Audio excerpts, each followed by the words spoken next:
with you. You want a mint or a chamomile? Probably chamomile, please. Okay. You mind putting a splash of milk? Yeah. Okay, I'll come up there with you. That way I could do the honey. Oh, yeah.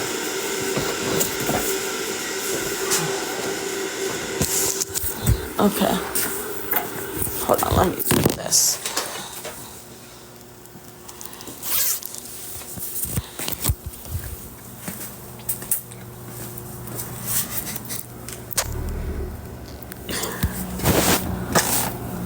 Y'all are funny as fuck. Y'all be funny.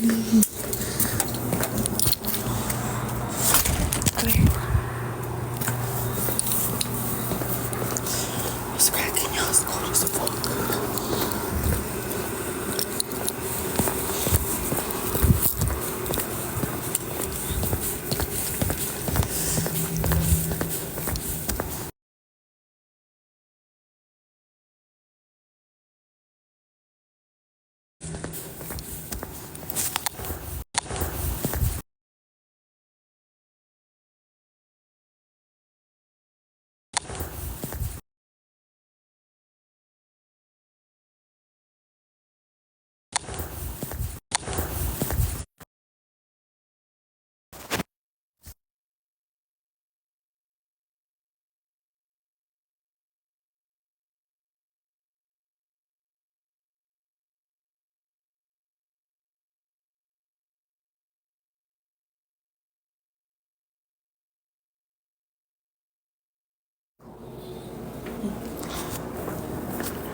Who broke piece? What?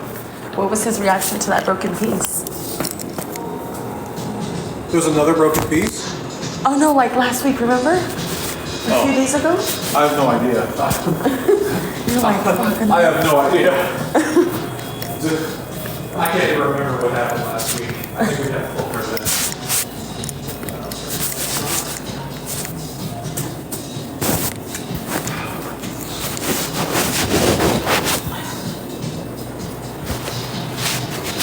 I wouldn't be surprised if there's another broken piece this week. I know, that's... People love to ruin those damn things. And they touch them, I'm sure, even though it says don't.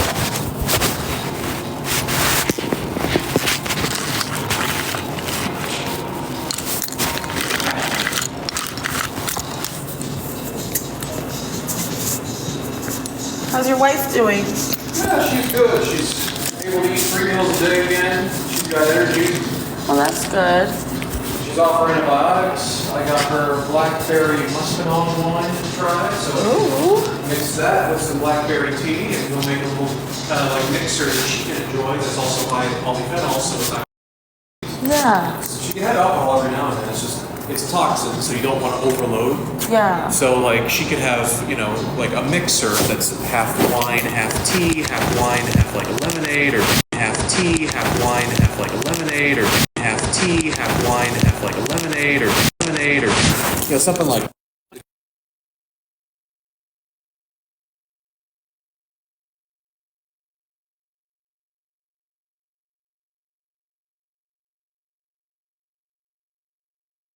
At least 1 glass of wine a day, but no more than 4. Ended up living about 60% longer than others. Developed heart disease at a slower rate, and even protected themselves against Alzheimer's. Really? Antioxidants. Turns out everything's just good that oxidate the body. Or antioxidants. Well, that's good to know. Alzheimer's runs in my family. Runs on both sides of ours, too. Does it? Would you say Alzheimer's is pretty common? 20 years ago, no. Nowadays, yes. But that's kind of a whole mix of things that ended up contributing to the fact that it's a lot more common now than it ever has been.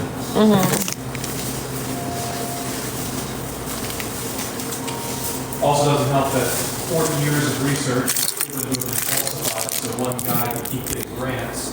And now Alzheimer's research is no different than it was back in the 70s. Dang. All one freaking stupid scientist who absolutely just wanted to. Oh wow.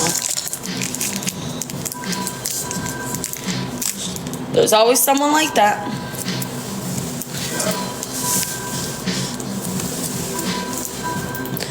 Hi.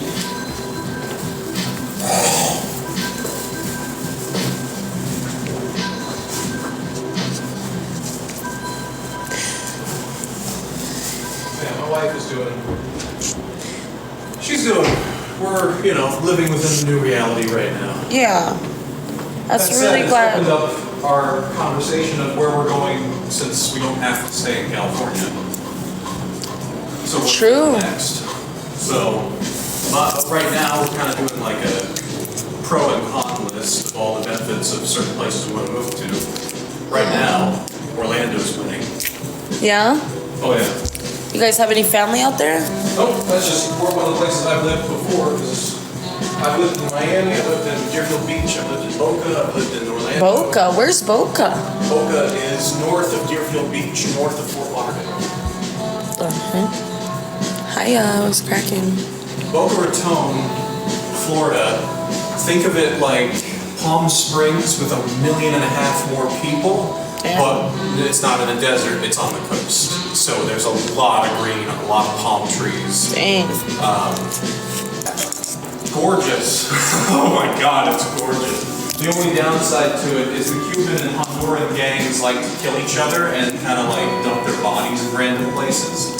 So like if you go to the state park and you want to go like, every now and then there'll just be a body somewhere. Like, Yeah.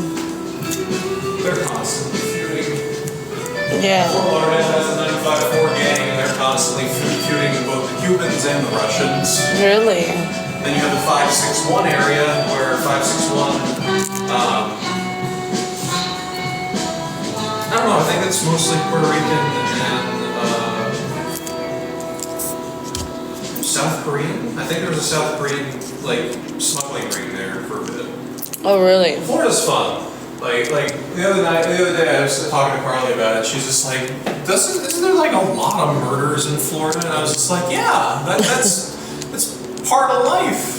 Is it like certain parts though, or? It is certain parts. It's just certain areas are like, it's like, you know, if we're here in California, you and I are not going into Compton. Yeah. Like, there's certain areas where it's just like, this is that enclave. Yeah. Like, anyone can go into the Cuban areas. The Cubans absolutely love it because people are going to get food and they're going to come back forever because Cuban food is just awesome.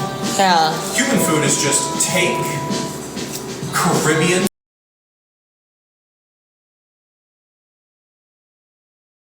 take on an island with Spanish spices. Like that's it. Like it's Spanish spice Caribbean style food with German meat. That's Cuban food. It is awesome. Damn. Your heart hurts every time you eat it because you want more and your heart is clogging. I mean, like they use mustard more than any other Hispanic group I've ever met. But they Like- just fantastic food, fantastic people. Like mustard as a topping, Mustard as a topping, mixing it into sauces, doing like, you know, if you do like a barbecue or a marinade, they'll have mustard in it because of just the flavorative parts that. My girlfriend actually just started applying mustard to her meat and stuff, and it doesn't even taste like mustard much, but it gives it that extra crisp. Yeah, and it helps tenderize it and keep it moist on the inside. Mustard's great. Okay. Mustard is absolutely great. My wife loves using mustard in there. Sweet. Okay, so you get along fine, man. Right? They'll love you there. Meanwhile, the flip side of that is like for Russian food is dominated by sour cream. Oh, really? Sour cream, every meal, doesn't matter what. Dang. I love my cream, but I don't know. Sour cream and dill. That's a bit much. Sour cream and dill. Really? Those are the two big. And you said that's Russian? That's Russian. Really? Russian cuisine is dominated by sour cream and dill. How funny. Yeah.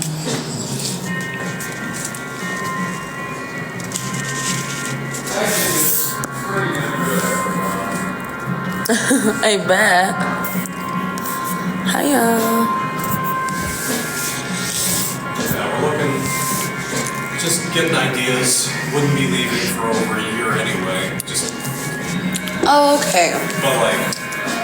Just a plan. Just kind of like establishing a plan. I mean, obviously that can be moved up very quickly depending on like where we're at in life.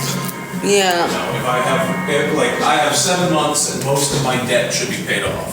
So like, I have not had a single paycheck to use for anything fun since we moved here in November of last year. So in 7 months, so around the May time frame, all the debt that we would be paid off aside from like my house back in North Carolina and my car. Yeah. But once that's paid off, then my 2 paychecks per month are now mine. Like we can actually use them for something or save them up, which will be nice because then we can figure out like, you know, where do we want to live, where do we want to work, where do we want to, you know.